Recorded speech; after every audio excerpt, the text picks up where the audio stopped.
Hi, good morning, good afternoon, good evening to all the participants from across the globe, and welcome to the UK ISSUP chapter, where we are hosting this webinar on psychosocial resilience during this pandemic. I am informed that we have about 1,217 participants from 115 countries.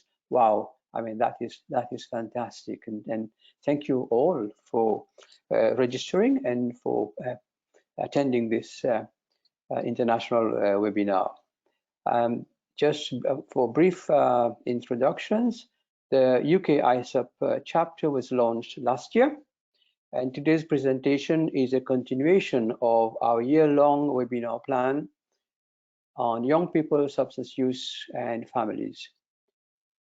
ISSUP UK chapter is hosted by Middlesex University and managed by the Drug and Alcohol Research Centre. Details of both the global ISSUP and the UK chapter, as well as other countries' chapters, can be found on the ISSUP. Because of time constraint, I'm not going to go into the details of everything, of all the key objectives and visions and missions. They are all available.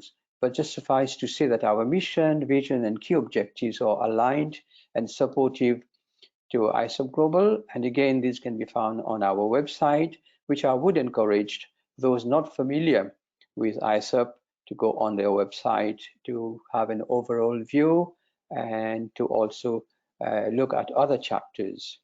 Our key objective, as I said, is aligned to ISSUP. It's to promote knowledge, research, advice, participations on key policy issues, sharing good practice, organized training, and sharing and exchanging information and working in collaboration with other similar organizations. So before we start the program, I just want to go over a few housekeeping issues in relation to the use of the platform. As you will see, all of you would have been muted from your microphones, and please make use of the icons which you will see on your screen to write questions, comments, suggestions. We will have these question and sessions at the end of the webinar. The webinar itself will be recorded and will be available later, and those attending the full webinar will receive a certificate 48 hours after the presentations. So as I said, because of time constraint, we have to manage tightly.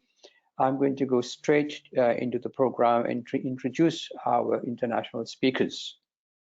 And for our international speakers, you will hear a bell just alerting you that your time is coming, and just for you to summarize. Yeah. So there we are. I'll just go ahead and introduce our two international speakers. Dr. Laurie Charles, just a brief bio, is a licensed marriage and family therapist and qualitative researcher whose scholarship and consultation practice is focused on scaling up family therapy practices for host country nationals in fragile conflict, violence, and affected states. Her work focuses on how to enhance family systems, focused on public mental health initiatives with vulnerable and at-risk populations. Her most recent projects have been as an international consultant trainer for the United Nations, working with UNODC to deliver the treatment family therapy package to practitioners from 15 countries in South Central, Southeast Asia, and also as a consultant for a project to create grassroots toolkit for practitioners engaged in transitional justice and reconciliation initiative in Sri Lanka. And as of 2018, she was a Fulbright Scholar Program Fellow working in Kosovo and Sri Lanka. She holds a PhD in family therapy from Nova Southeastern University and an MA in international relations from Fletcher School of Law and Diplomacy. She's the author of International Family Therapy, a guide for multilateral systemic practice in mental health and psychosocial support. In fact, she's written many books, I can tell you that. If you want to know more, you can Google her. Yeah. Dr. Jamila Samarasinghe, I hope I pronounced this correctly, Jamila. Yeah. She's a clinical psychologist by training and an associate professor in psychology in the Department of Sociology, University of Colombo, Sri Lanka. She's been a member of various advisory groups developing strategies for post-conflict trauma in Sri Lanka, as well as internationally, and working with colleagues from across the globe. Based in Colombo, Jamila has been the recipient of numerous research grants, including the Fulbright Hays Senior Research Scholar Award in 2004, in 2005 at Boston University, and the Fulbright Advanced Research Award in 2013, 2014 at Columbia University Schools of Public Health. She is co-author with Laurie of Family Systems and Global Humanitarian Mental Health Approaches in the Field, which was in 2019, and Family Therapy in Global Humanitarian Context, Voices and Issues in the Field, 2016. Both very well-known international scholars, really. And I am very privileged to actually have worked with Laurie, and also to have been engaged with Jamila on the Psychosocial Resilience project. And so without further ado, I'm just going to pass on to Laurie. Over to you, Laurie, who will do the first presentation, and followed by Jamila. Laurie, the floor is yours. Thank you, everyone, for attending the workshop today. And thank you, ISSUP, for inviting me and my colleague, Dr. Jamila Samarasinghe from Sri Lanka, to present on our work.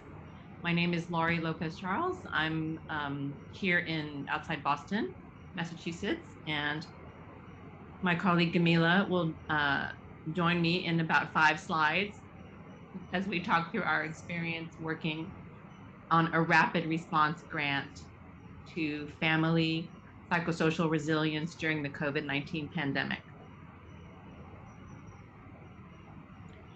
So a little bit about us. Thank you for the introduction, but just to say, Jamila and I first met as Fulbright. I was a Fulbright scholar in Colombo in 2010, and she had already been a Fulbright.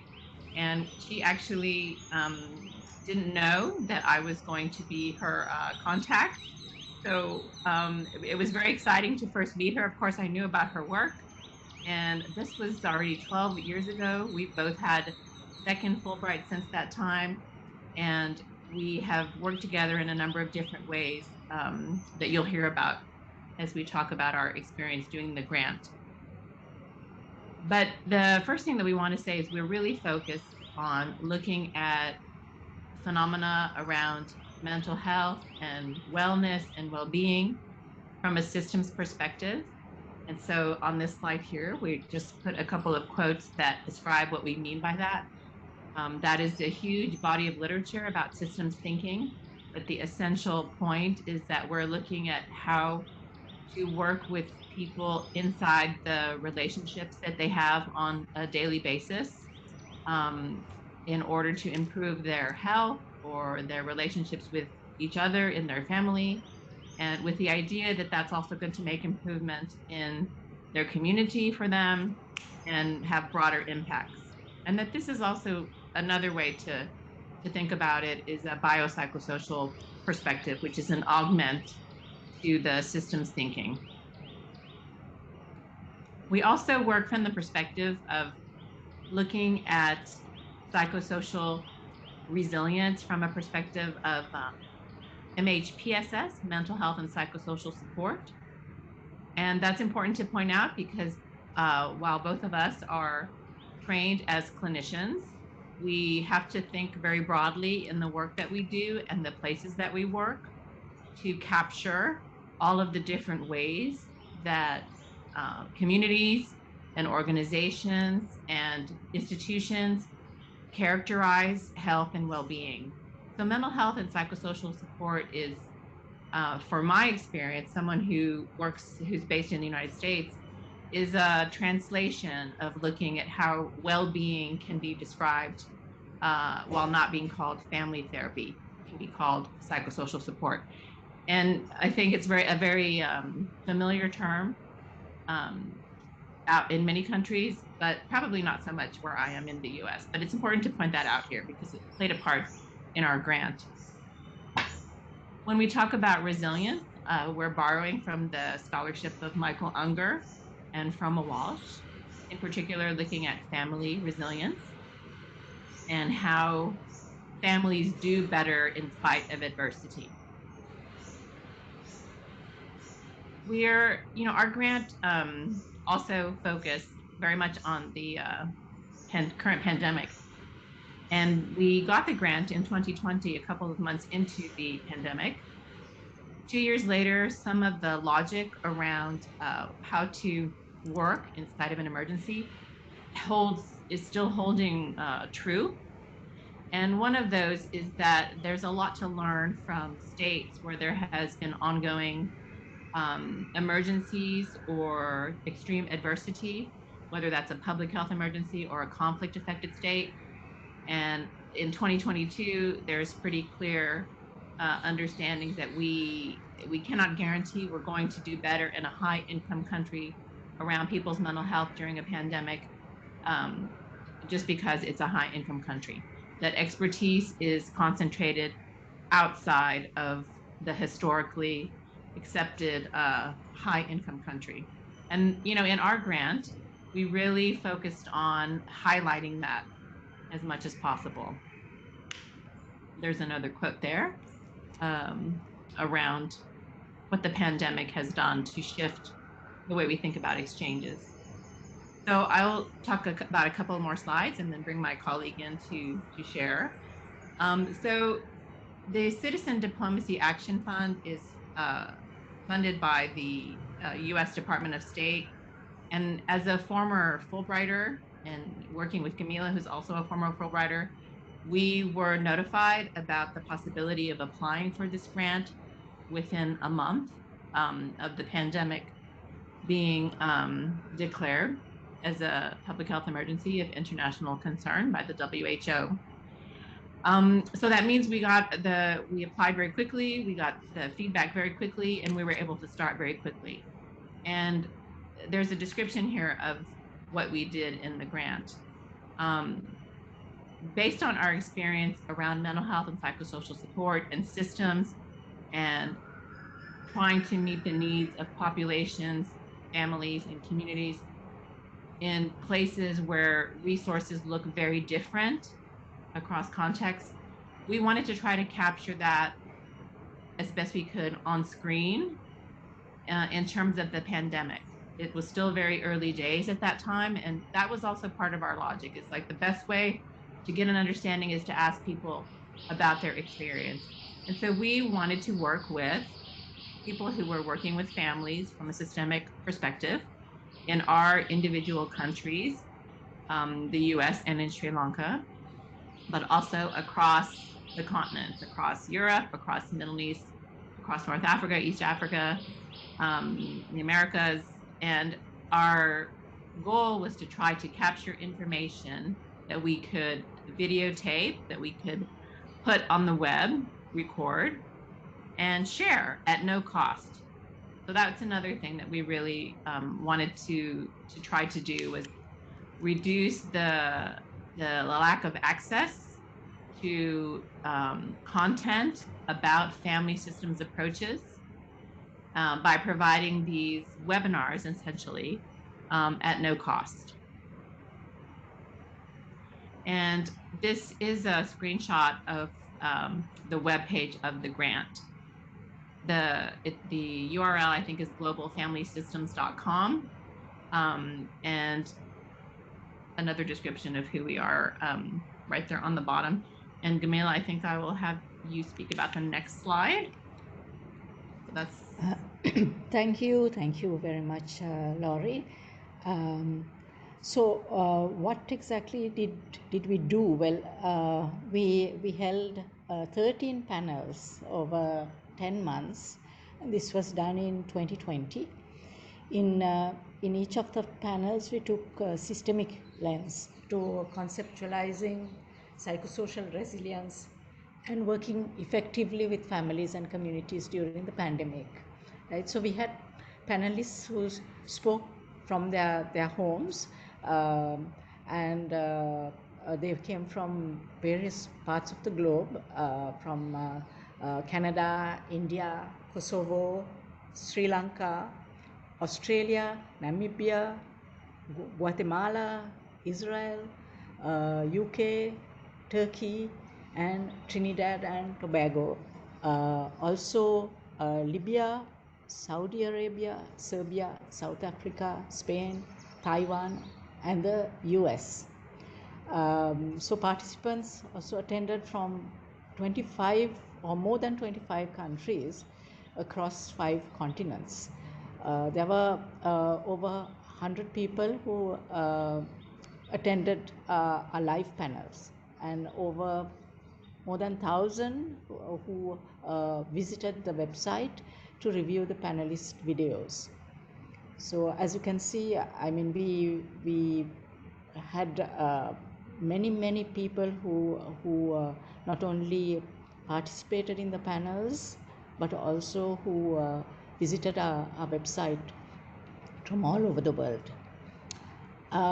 So what were our hopes and goals? Well, what we really wanted to do was to highlight and promote understanding of the differences between behavioral healthcare delivery systems in different parts of the globe, including the factors that influence impact on services and disparities across countries. Our goal was to recognize the contextual factors from an international, global perspective across a variety of individual and systemic therapeutic models, and the application in multilateral international settings, including evidence-based therapies, and the focus on context and cultural sensitivity. Thanks, Camilla. Laurie, will you take over from there? Yeah. So the panels are still available on the website, but we thought it would be useful to just share a few pieces of data and information that was striking for us in the experience. In the beginning, we did notice the first 3 panels. It was very clear that the people talked about and could easily share the differences between the behavioral healthcare system and the delivery of behavioral health at that point in the pandemic in India, in Canada, and Trinidad and Tobago. And that's an important thing to talk about when we talk about trying to promote family psychosocial resilience, especially during an emergency, because although there might be sufficient expertise to work with families, the structures, informal and formal structures in a country really shape whether or not that delivery happens and how it happens. And so that was something that we hoped that people would share, and they did. And right away in the beginning, we noticed that even the content about that became so much bigger, because we had people attend in the panel who were not always on video, so they would speak in the chat. And we had this comment in one of the chats, a participant from a country in West Africa who was dealing with the pandemic, trying to reintegrate families where a family member had been placed in a de-radicalization camp. So on top of the countering violent extremism, encountering the traumatization and trying to do reintegration, here's the pandemic, which is interrupting the service. So it's still a behavioral health service, but not necessarily what we would be talking about. And that came out of the discussion. So, you know, the grant it's called an exchange grant, and so that really was the flavor of the way that we tried to capture and promote what was happening. It's like a way to share and also expand our own understanding of what we think we know about how to work in a pandemic. And another example is two people who actually spoke in our first panel, Saeed Kanpur in Canada and Manjushri Palit in India, talked about their particular perspective at that moment. And this is also something we asked panelists to do, to share just what they were seeing as someone who was working with families. What were they noticing that was working or wasn't working? And out of those discussions, someone else in the panel, whether it was a participant or a panelist, would relate to it and then get together and like work on a project. So we immediately after the first panel, two people started working on a project. And that was something we hadn't really expected or planned on, and just came out of the synergy. In another panel early on, we had Simone Young talk about the importance of human rights treaties to frame the right to health of populations, despite where the population lives, despite the country in the pandemic. And so for us, there's a really strong interest around how do we tend to the international community when we're talking about standards and rights and social justice around health and mental health. And so we have brought in a panelist who could do that. And she also was able to bring in this idea that we don't talk about too much in mental health, but we probably should talk more about because we're very much in it, is this idea of human security and the importance of looking at well-being as not just from a military or threat focus, but how do we deal with cross-cutting issues that affect families or individuals' freedoms, freedom in particular from fear and freedom from want, and the freedom to live in dignity. And I think these are always present in any type of mental health and psychosocial support, in any type of emergency. And this was part of the focus, I think, of our grant, would you say, Gamila, to make sure that we incorporate this in the discussions. Yes, sir. So we did see a great deal of professional exchange happening in and across the panels. The panelists were very engaged and shared their experiences. It was really amazing. And here are some quotes from some of the panelists. We had also a clinician from the UK who worked on the Grenfell disaster, who addressed trauma that was parallel to what others were seeing in COVID-19. So that was really also very interesting. Yes. Then also a colleague from Saudi Arabia who addressed dealing with the pandemic in a collectivist society. So, I mean, I think it was extremely interesting, and it was also an opportunity for these the panelists to continue conversation with each other after their presentations. Yes. We also tried to, you know, we didn't ignore the clinical work that happens as part of mental health and psychosocial support. But we also wanted to be very respectful and very conscientious about the spectrum of activities that encompass mental health and psychosocial support, that do not have anything to do with a typical family therapy session, so to speak. So, family therapy and systemic family therapy in particular has a really strong evidence base in high-income countries. That base is growing and improving in low and middle-income countries, in particular with youth who are using substances or at risk of using substances. But evidence-based therapies are only as useful as their cultural adaptation. That's also pretty clear in the recent literature. And understanding how to culturally adapt and build on the civil society input around well-being for a community or a family in a country is critical to effectiveness of an evidence-based therapy. So while we were also interested in that, we put a quote here by one of our panelists who pointed out, where she is, that evidence-based therapies need to be understood from the perspective of the country, perfectly stated, but that getting that kind of research done is not as easy, and in particular, not easy when it's not a pandemic, and in a pandemic, difficult. So very much both and, including what we know about evidence-based practices with regard to families, but also very conscientious of the conditions in a state that might hinder that. I can go ahead and talk about this one, Camila.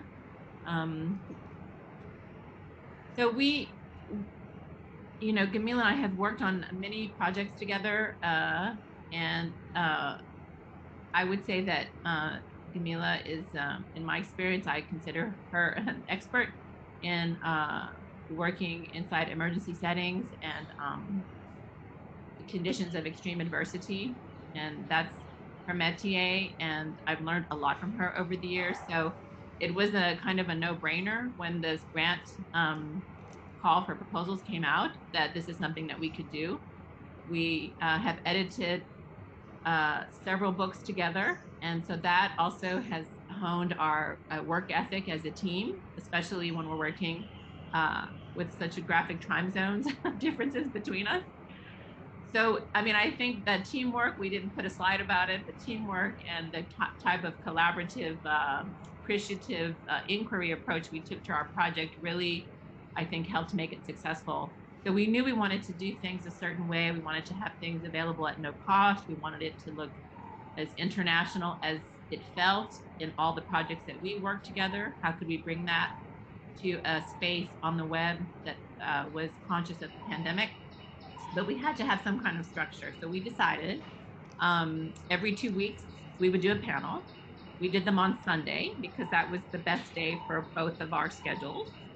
We did them in the middle of my day, 12 o'clock noon-ish, which was a not so unreasonable nighttime hour for Gamila. And some of this might have been difficult. It's the typical webinar during the pandemic around an issue like this happens on a Monday through Friday. But because we wanted to, this is not typical.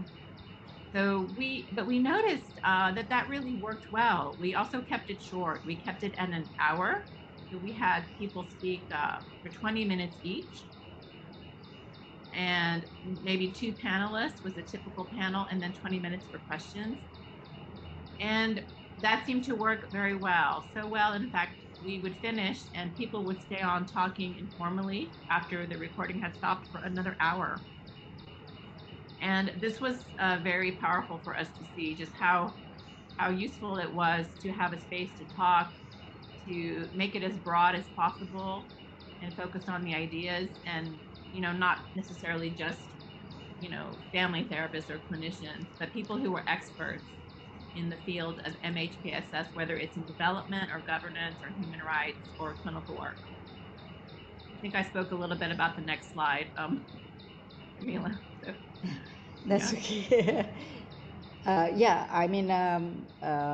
Laurie said, we had these panels that were of 1 hour duration, and each panelist spoke for about 20 minutes. So here on this slide, you see some of the dates when we had the panels and the areas that the panelists focused on in their discussions. You can read the slide and get an idea about what was discussed. What one of the things that was challenging for us, I think, was to identify panelists from these various parts of the globe who could bring in different perspectives. And so we used to, Laurie and I used to have long discussions on who we should invite and why, because we really wanted all these the discussions to be really interesting, and that was one of our challenges, I think. Yes, and related to that, the challenge that we really wanted to overcome and move as much as possible forward is the over-reliance on, we have fairly large networks. Most people, I think, who do the work we do by this time in their career, large networks across different places on the globe. And it's very easy to call on experts who are from, the US or the UK. And while, we could have filled a dozen panels just with folks that are, from those parts of the world. And it was a real effort to not do that.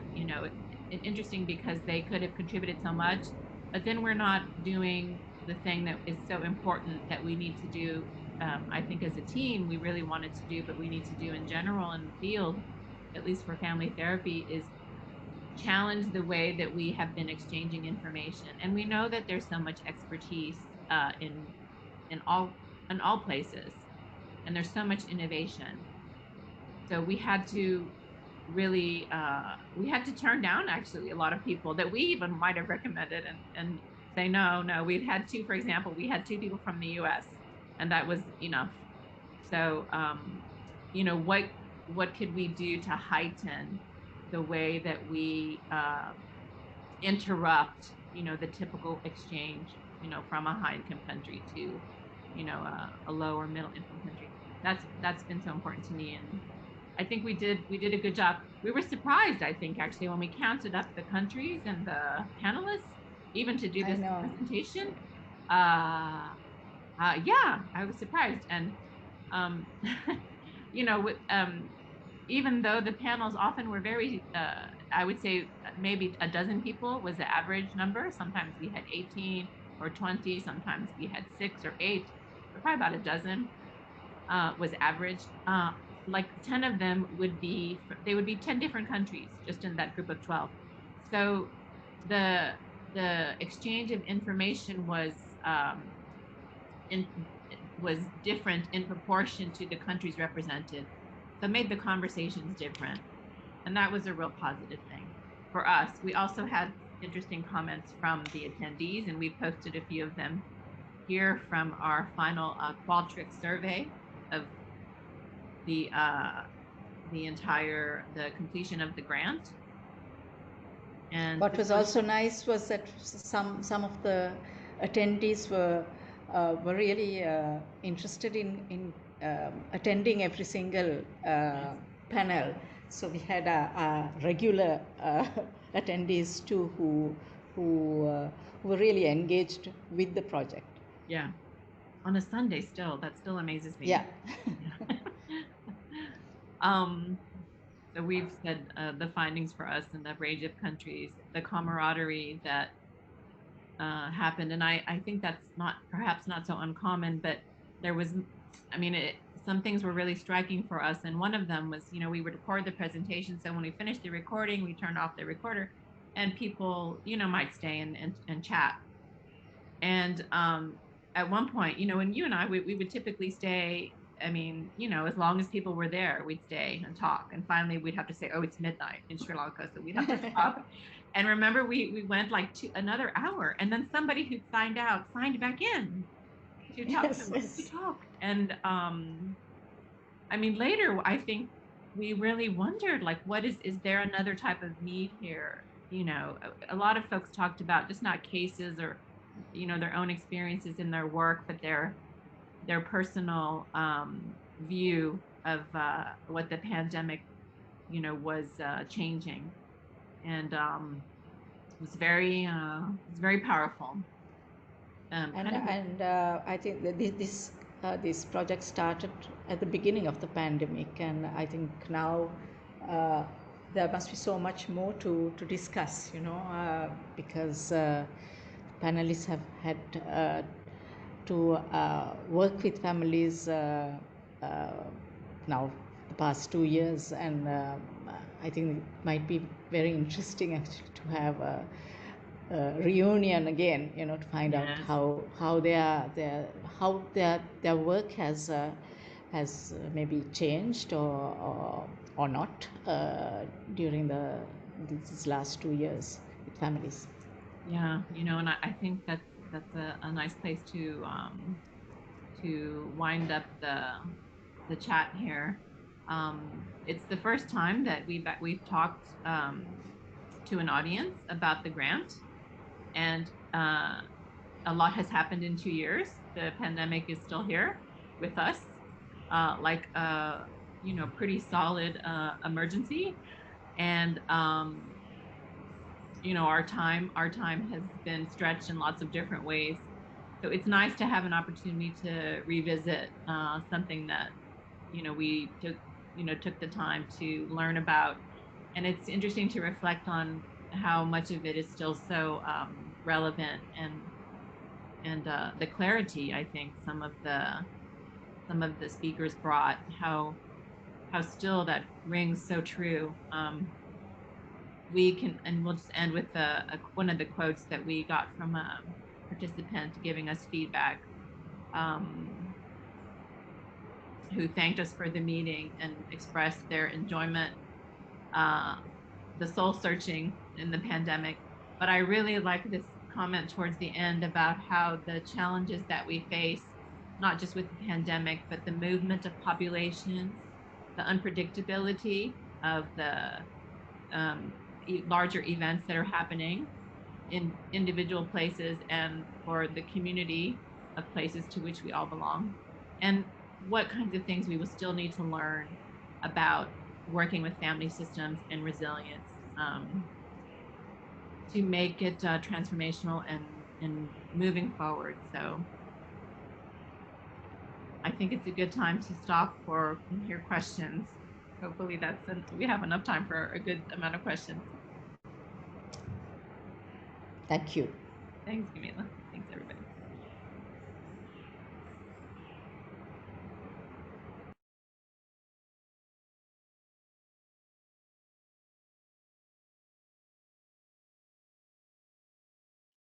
Okay.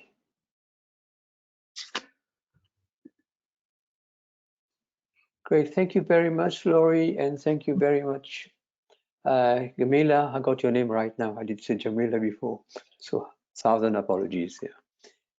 Thank you very much. These were two fantastic presentations, and I think for me, because I attended a number of your webinar, and it was about how we were bringing people together, you see. And I don't know of any other project, maybe others participants might know of any other projects which attempted to actually bring people working with families or many of them in dire condition, to bring them together to talk, to share their experience.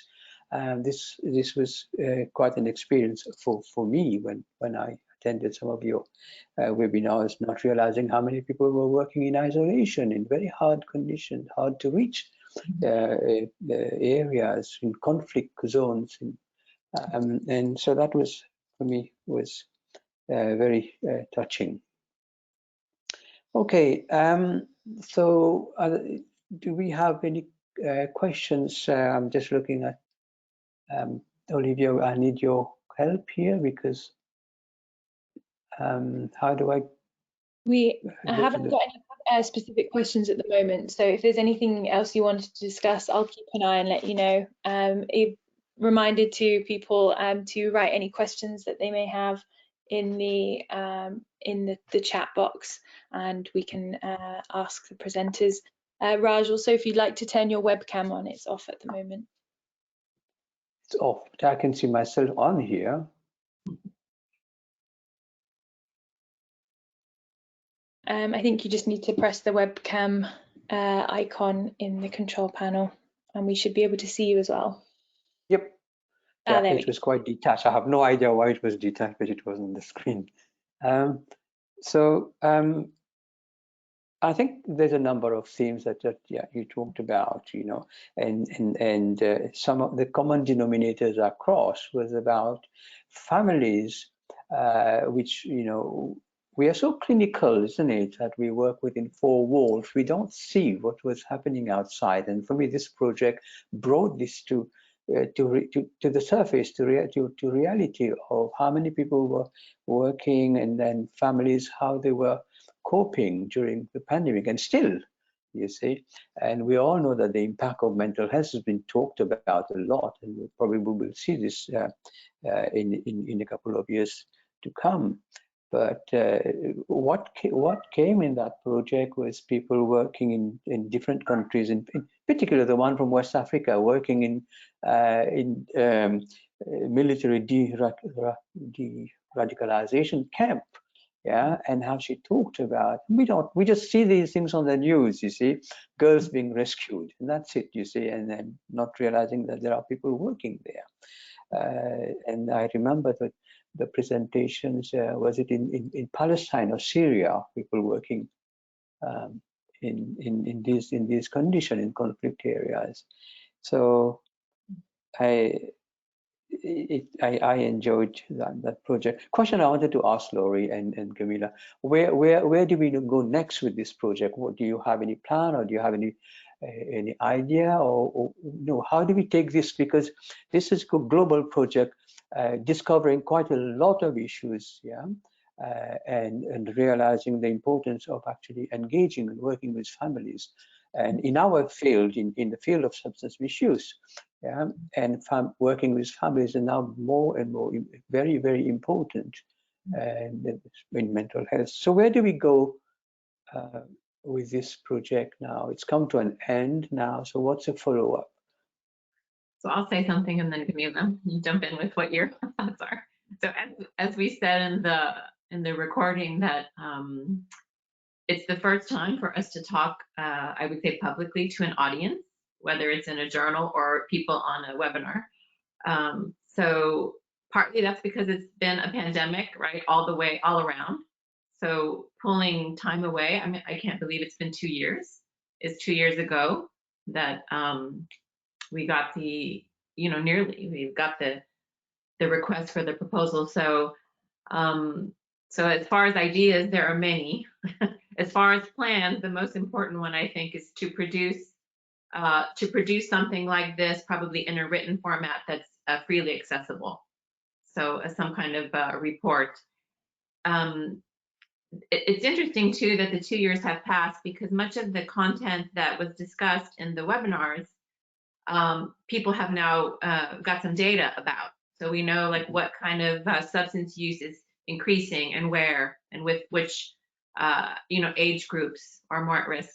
We know more about the violence happening inside a family, intimate partner violence, domestic violence, and this was things that people brought up in 2 years ago, and now we have some data about what that looks like in this pandemic. So it's almost a gift that we have now. We can talk about what was said, and we can talk about what the data look like today, in 2022. So that's one thing that I have like on the agenda. So I appreciate the opportunity actually to talk about some of that, and I appreciate the question. What do you think, Camilla? What's your idea? Yeah, I mean, I also I agree with Laurie. I think we shouldn't just shelve this. right? We have so much information and so much data that we need to either write a report or publish some of the findings, because I think we've learned so much. When the project started, it was the beginning of the pandemic, and we were the panelists were sort of were not at all prepared for supporting families in such situations. These situations, working remotely is something that was new to so many clinicians, and now when we talk to clinicians, they've worked so hard on trying to understand how best they can support families in situations that they did not anticipate. As it was pointed out, there is more domestic violence in homes. There are more cases of substance abuse now. But supporting families when they are all living together, members are living together, and where access to information, access to conversations is difficult.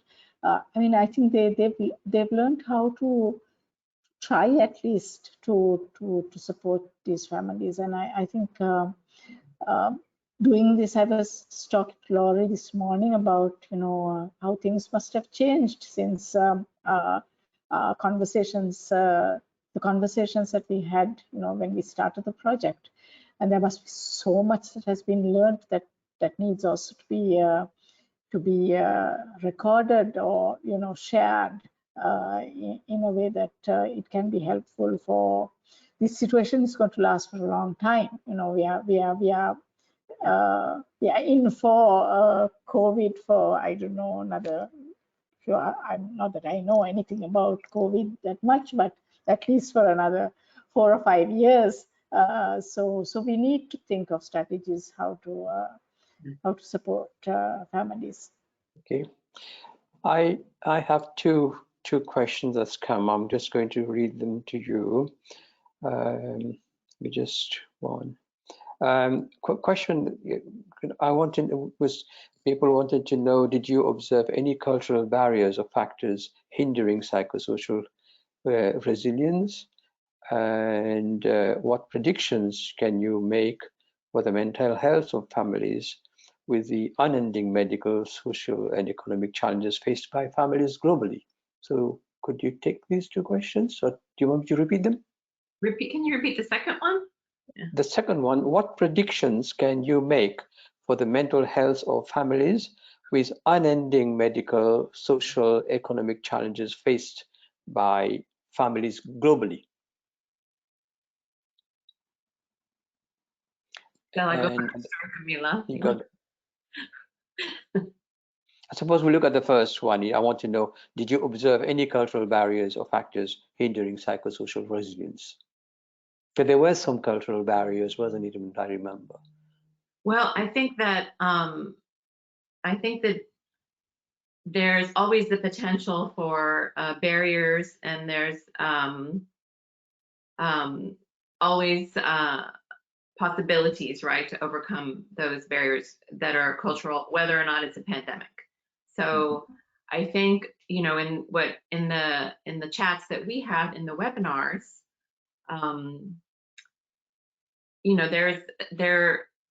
for me, I would say where I sit, language and access to healthcare and behavioral health care that's around family systems, for example, since that's what I do, language can be a challenge. So I think that was what was interesting about the panels, is how each person could speak about what the obstacles were that they saw culturally. And if the webinars are available to see, I think we lost Camila. She said she might be having power cuts. That's a good example, actually. So what's happening in place to place has many types of potential barriers and ways that people, I think, overcome those barriers. So trying to find out what people did in Turkey, for example, what people were doing in Israel, what people were doing in Libya to overcome the barriers as they saw them.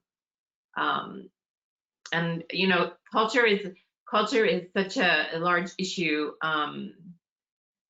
and you know, adaptation to culture is critical. There's no way around it. And I don't know if we have answers to that, except that in our effort to design the project, we wanted to, you know, do something that was from the inside, you know, an emic perspective and understanding from what people had to say. And it was wonderful to learn that way. We need to do more of that. And one obstacle I think that we have in the project, we did everything in English, and everybody who presented, I mean, there are many people who speak multiple languages who were panelists, many of them, probably nearly all of them actually, but we did our panels in English. We didn't have the funds to do a translation or interpretation. If we do a report, it will likely be in English. Probably if we had that many countries represented, there are a few of them that are doing the work that they do in English. So that is a challenge we need to, I would suggest that we, you know, focus on dealing with in some way, especially in my area, working in providing access that's like literally and literal in languages besides English. So not just Spanish, we do a lot of that in the US, but we had so many, you know, so many languages. There's so much to do. I mean, there's lots of good examples of that happening at the international level, but very little examples of that happening outside of that. So I think that's a really healthy, robust challenge we should take on. Okay. Camila, welcome back. Are you with us? Because you're frozen now. Yeah, she might be frozen. Okay, I have another questions. Are you expanding or transferring knowledge to other countries? The people mentioned Latin America. I know there's a lot of the project actually had a lot of people from Latin America who presented, but this applies across the board, I think. You know, are you going to expand or transfer knowledge? I just want to add something on that. Or do you see some kind of a manual kind of being produced on how we work with families during the pandemic? That's a great question. So I just put out there, because it's lovely that we get to do this. Gamila has texted me that she did indeed have a power cut in Colombo, so she will pop in and out as she can. So thank you for, thanks. That's part of how it works now, and that's how it was in the webinars also, and how we lived. Yes. So well, there is already a great deal of available, you know, at no cost manuals. I don't know very many in the systemic family therapy, but I do know of one, the one that you and I are engaged, the project that you and I have worked in before. And there's certainly lots of projects and research and data about how to support families in emergencies. So I don't know that we will, you know, do something like that, because that does exist. And I guess what I would add is that, and this relates a little bit to the earlier question, there is a lot of important, essential systemic skill sets to work with families and communities that are well established in countries that have been, have had crises. And I'm talking about fragile states, fragile conflict affected states, post-conflict states. You know, I worked in Guinea during the Ebola virus disease. So, you know, epidemics, pandemics, these are emergencies, and families, of course, live in those places, and there are people working with families in those places.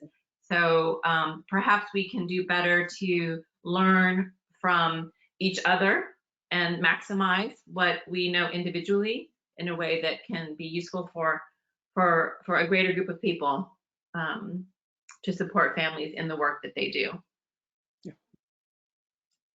Camila? Anything else you want to add, Camila? Do you want to add anything else to what Laurie has said? Yeah, you get the last word. Yes. No. If there are, do we have any more questions, Olivia? No, because I can't see any. Not at the moment. No. Okay. If there's no more questions, I'd like to, because we are reaching time now. I'd like to thank both of you and for kind of agreeing to participate in this webinar. This has been for me, and I'm sure for others, an eye-opener, and looking at the impact of the pandemic on families, which cut across the board, as I said, not only in mental health and in general medicine, but in substance misuse as well. And so thank you very much. And we'll see you again. That's what I would say. Thank you. Thanks. Yeah. Thank you very much. Thank you so much. Okay, bye for now. Everybody for coming. Bye-bye.